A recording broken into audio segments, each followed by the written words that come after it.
Em 1926 foi instalada em Portugal uma ditadura militar que culminaria na eleição presidencial de Óscar Carmona. Durante a presidência de Carmona foi elaborada a Constituição de 1933, que deu origem a um novo regime autoritário ditatorial, com inspiração fascista denominado Estado Novo.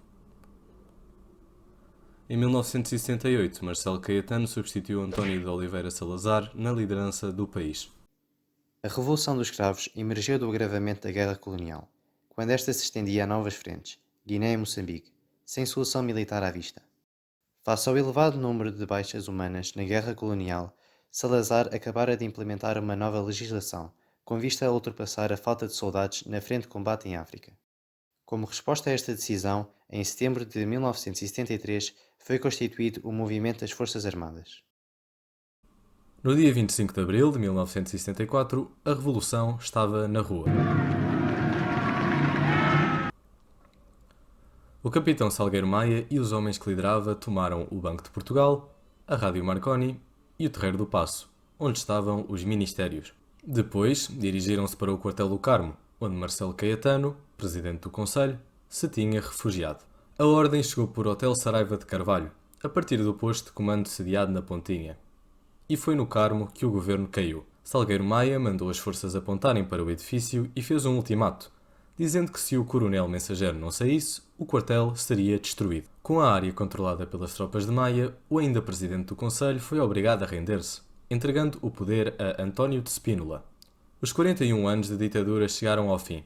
Os capitães de Abril apresentaram um plano de democratização em que, para além da restauração das liberdades fundamentais, se determinava a constituição de um governo civil e a realização de eleições livres. Após a Revolução dos Cravos, deu-se início a um processo de descolonização, tendo sido dada a independência aos povos coloniais. A partir deste momento, o movimento das Forças Armadas controla totalmente a rede emissora da Rádio e Televisão Portuguesa. A rádio foi um dos mais importantes meios de comunicação social durante o 25 de abril de 1974. Foi na rádio que se ouviram as senhas que secretamente deram sinal para a saída das tropas dos quartéis, na madrugada desse mesmo dia. Por volta das 22h55 do dia 24, João Paulo Diniz, na antena dos emissores associados de Lisboa, pôs no ar E Depois do Adeus, de Paulo de Carvalho.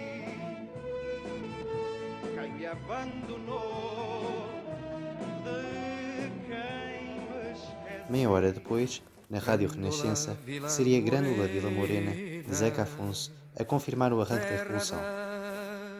Foi através da rádio que os portugueses seguiram as notícias da Revolução e ouviram as primeiras vozes da liberdade. Dentro de ti a cidade.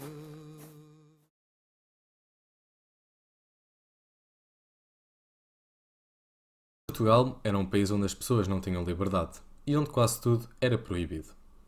Os portugueses não podiam criticar o sistema em que viviam, porque corriam o risco de ir parar à prisão. Não havia eleições livres, escolher não era possível. Os jovens eram obrigados a ir para a tropa e partir para a guerra num continente distante. Nas escolas, os rapazes e as raparigas estudavam em turmas separadas. Às mulheres estava reservado um papel secundário na sociedade. Tudo o que as pessoas liam, viam ou ouviam era controlado pela censura. Para muita gente, o 25 de abril de 1974 foi o dia mais importante das suas vidas, o dia em que reconquistaram a liberdade. O 25 de abril de 1974 é um momento-chave na história de Portugal e até do mundo. A liberdade foi restituída aos cidadãos sem que fosse derramada uma gota de sangue. Foi um golpe de Estado sem igual, sem mortos nem feridos. No 25 de abril, o vermelho que ficou para a história não foi de sangue. Foi o vermelho dos cravos. Uma